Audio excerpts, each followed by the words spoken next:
put the covers off, I'm going to start walking down, and the guard on the opposite end is going to flip the cover over so it doesn't get caught on the water.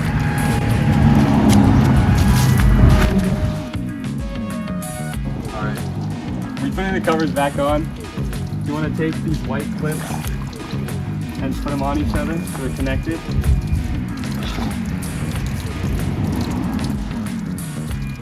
And once those secure, you just take the wheel and start spooling it in. And then my job is to make sure that it's even, so it's not one side that's like,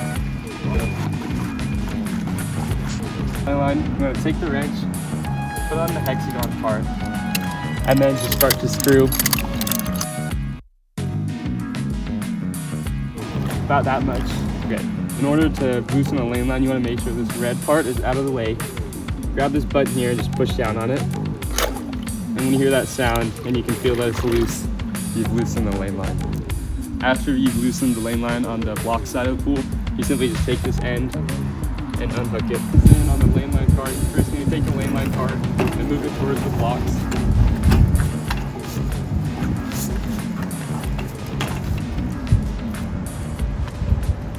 You then want to go to the pool, grab the lane line, get it towards the cart. You want to find a little slit in the metal bar and put the hook in there and start turning the wheel. so to put the lane line in, you take the end alongside the pole, and the other person should be holding the ball in.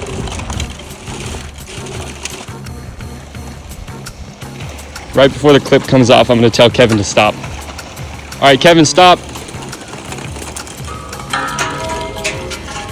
Once Kevin's stopped, I'm going to unclip it from here and let him clip it in for the remainder of the lane.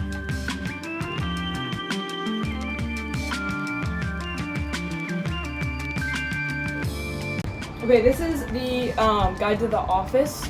So basically, all the numbers for everyone you would ever need to contact are on this board, labeled, of course, all the directors, Miss Bodie, Mr. Beatty, Mr. Simmons, all that. This backboard needs to be outside where the camera is now, the beginning of every shift. This is all documented on our other whiteboard, which has like the opening and closing shifts. This changes a little bit throughout the season, lane lines and covers, so we will be updating it throughout the season. And you can check the group me if you are unsure. If you are still unsure, you can just contact one of us. We can figure that out for you. Up in this cupboard, we have all of the hip packs, and I think they should all have like masks, resuscitation masks. You guys should have your own resuscitation mask. I understand they don't give out the hip packs anymore, so you can use one of these, but just borrow it, make sure to give it back. We've had issues with people stealing them and then not having enough, so. And then in this cupboard, we also have the Lifeguard binder. This has incident reports that you guys have to fill out if anything happens. And just like general rules, this should have like all the information you should need. I think it also has all the information from your guys' training sessions, you know, with Red Cross and stuff. And I will make it a priority to update this throughout the season because I'm sure it's like a little bit outdated. And then this is the first aid kit. We condensed this at the beginning of the season, so it should be pretty easy to find everything. There are some weird tools. I mean, don't use it if you don't know what it is, but there's just like band-aids up here, and then antiseptic stuff, and you know, hand sanitizer. Everything you need should be in here. And then along that, on that note, there are extra ice packs up here. We ordered more last year, so we have plenty of ice packs if you guys need them. And then the orange key should always be right by the door. You guys cannot lose this, but the big gold key on it will open like everything you need to open. It opens the closet, the cleaning closet. It opens all the bathrooms, locks all the bathrooms, and it opens the shed if you guys need to get to the shed. So that's all you need for that. Next to the door is also the wrenches that you need for all of the lane lines. So note that. There's 3 different ones. The smallest one is usually the best. Sometimes they don't work. And then The other thing with this area, this table has to be away from the AED at all times so that it's easily accessible. Safety is obviously the #1 priority. And then underneath is also underneath the like, table here is also these. You can pick up trash with them.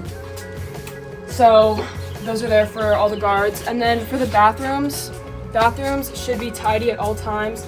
If there's a mess you guys feel uncomfortable cleaning up, that is not your priority. That is us calling an outside source. But if you are able, please clean up everything you can. You also should be restocking paper towels and toilet paper at the beginning and throughout the shifts, along with the trash. So those are the main things with the office. Obviously, any questions, contact us. All right, new guards, today we're going to be covering scanning zones. So most of the time, like the base level of scanning is that you're the only guard on duty and there's usually less than 20 to 15 people in the pool. This means that you're sitting in this chair and your scanning zone is the entire pool.